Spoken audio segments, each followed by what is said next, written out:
పోతుంది అధ్యక్ష. దీంతో పాటు ఒక్కసారి ఆలోచన చేయండి, రైతులకు రుణమాఫీ అని అంటే మేము 2 లక్షల రూపాయలు రుణమాఫీ చేస్తామంటే ఇది నవ్వి గేలు చేశారు. మేము 1 లక్ష రూపాయలే చేయపోయినాం, వీళ్ళు 2 లక్షలు చెప్తున్నారు, ఏదో ఓట్ల కోసం నమ్మబాగండి అని ప్రజలు చెప్పారు. రైతులు నమ్మారు అధ్యక్ష.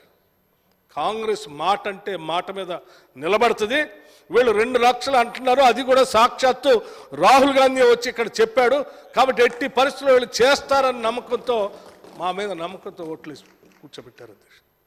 మేము ఆలోచన చేసాం, ఎవరో ప్రతిపక్షాలు ప్రశ్నిస్తారనో లేకపోతే ఇంకో ఇబ్బంది పెడతారని కాదు, మేము ఇచ్చిన మాటను నిలబెట్టుకోవటం కోసం, రైతన్నలను కాపాడటం కోసం, సాధ్యం కాదన్న దాన్ని అసాధ్యం అని అనుకున్న దాన్ని సాధ్యం చేసి చూపించాల్సిందే. ఆగస్టు నెలలో 15వ తారీఖు కల్లా నేను 2 లక్షల రూపాయలు రుణమాఫీ చేస్తానని ఒక సభలో ఛాలెంజ్ చేసి వచ్చి ఈ రాష్ట్ర ముఖ్యమంత్రి కాంగ్రెస్ ప్రభుత్వం ద్వారా రైతులకు ఇవ్వాల్సిందేనంటే ఎస్, ఈరోజు 31,000 కోట్ల రూపాయలని ఒకటేసారి 2 లక్షల రూపాయల రుణమాఫీ చేసే కార్యక్రమాన్ని కాంగ్రెస్ పార్టీ తీసుకొని ముందు పోతుంది అధ్యక్ష. మన వాళ్ళ కోసం, మన రైతుల కోసం దీన్ని ఆదరించి అభినందించాల్సింది పోయి మీరు అది లేదు ఇది లేదని అంటారు. పోనీ మేము రైతులు ఒక్కటే కాదు, మీరు ఎవ్వరూ ఆలోచించలే. ఈ రాష్ట్రంలో రైతు కూలీలు కూడా ఉన్నారు, భూమి లేని నిరుపేద ప్రజలు, వాళ్ళ గురించి ఎవడు పట్టించుకోవట్లేదంటే మేము ఆలోచన చేసాం అధ్యక్ష. భూమి ఉన్న రైతులతో పాటు భూమి లేని నిరుపేద ప్రజలకు కూడా సంవత్సరానికి 12,000 రూపాయలు ప్రతి సంవత్సరం ఇవ్వాలని నిర్ణయం చేశాం. ఈ సంవత్సరం నుంచే ఇస్తామని కూడా దీంట్లో పెట్టాం అధ్యక్ష. ఇది పెద్ద ఒక విప్లవాత్మకమైన నిర్ణయంగా నేను భావిస్తా ఉన్నాను అధ్యక్ష. అట్లాగే ఇరిగేషన్ సంబంధించి కూడా మాట్లాడారు అధ్యక్ష. నేను లెక్కలతో సహా ఇరిగేషన్ పైన కూడా చెప్తాను అధ్యక్ష. అట్లాగే ఎనర్జీ సంబంధించి, పవర్ సంబంధించి కూడా ఏముంది అంతా మేము వచ్చిన తర్వాతనే చేశారన్నారు అధ్యక్ష. వారు వచ్చినప్పుడు ఏం చేశారు, మేము వచ్చినప్పుడు కూడా ఏం చేశారో నేను ఉపోద్ఘాతం చెప్తా ఉన్నాను.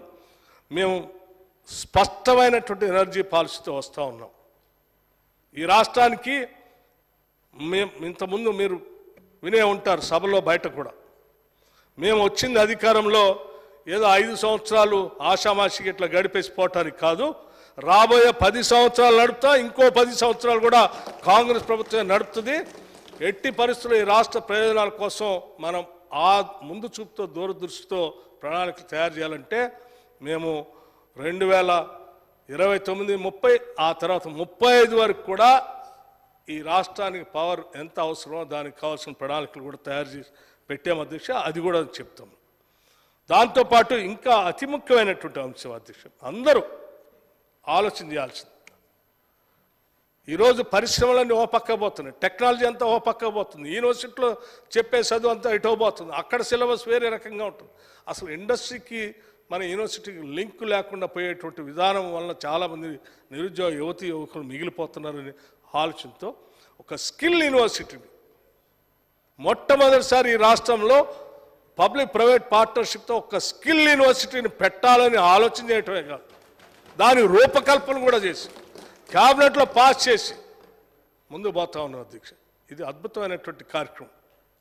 అట్లాగే ఎప్పుడో పెట్టుకున్నటువంటి ఐటీఐలు, ఆ ఐటీఐలు మూతబడిపోయి ఉన్నట్టుగా బూజు పట్టినటువంటిగా ఉంటే వాటిని బూజు దులిపి అడ్వాన్స్డ్ టెక్నాలజీ సెంటర్స్గా వాటిని మార్చాలని ఆలోచనతో టాటా వారితో ఒప్పందం చేసుకొని పెద్ద ఎత్తున ఈ రాష్ట్రంలో ఉన్నటువంటి 63 నుంచి 65 ఐటీఐలు అన్నింటినీ కూడా అడ్వాన్స్ టెక్నాలజీ సెంటర్స్గా మార్చిపోతా ఉన్నాం అధ్యక్ష. అన్నీ కూడా అద్భుతమైనటువంటి స్కిల్స్ డెవలప్ చేసేటువంటి సెంటర్స్గా మారబోతా ఉన్నాయి అధ్యక్ష.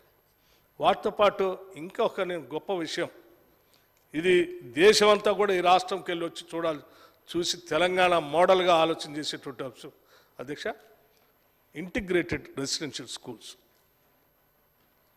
అధ్యక్ష. మీకు అందరికి తెలుసు, గ్రామీణ ప్రాంతాలు మనం అందరం చూస్తూ ఉంటాం.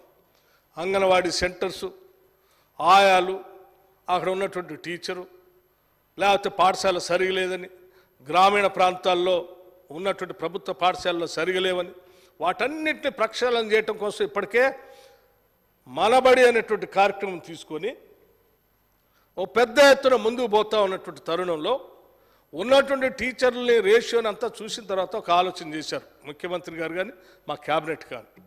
అందరూ ఏం ఆలోచన చేశారు, ఎంతకాలం ఈ సమస్య మనం ప్రపంచంతో పోటీ పడేటట్టుగా తెలంగాణ సమాజాన్ని విద్యార్థులను తయారు చేయాలనేటువంటి ఆలోచనతో అంగన్వాడీ సెంటర్స్లో 3వ తరగతి వరకు పాఠశాలలు నడిపే కార్యక్రమాన్ని తీసుకొని 3వ తరగతి అది కూడా ఆ ప్లే స్కూల్లో లేకపోతే ఎల్కేజీయో యూకేజీయో అక్కడ వరకు నడిపించి ఆ 3వ తరగతి అయిపోయిన దగ్గర నుంచి 4th క్లాస్ నుంచి ప్రతి బిడ్డ ఇంటిగ్రేటెడ్ రెసిడెన్షియల్ స్కూల్కి వచ్చేటట్టుగా అది కూడా ప్రపంచంతో పోటీ పడే అద్భుతమైనటువంటి ఇంగ్లీష్ మీడియం సిలబస్తో ఉండేటువంటి కనీసం 20 నుంచి 25 ఎకరాలు ప్రాంగణంలో ఈ రెసిడెన్షియల్ స్కూల్స్ కట్టాలని చెప్పి రాష్ట్ర ప్రభుత్వం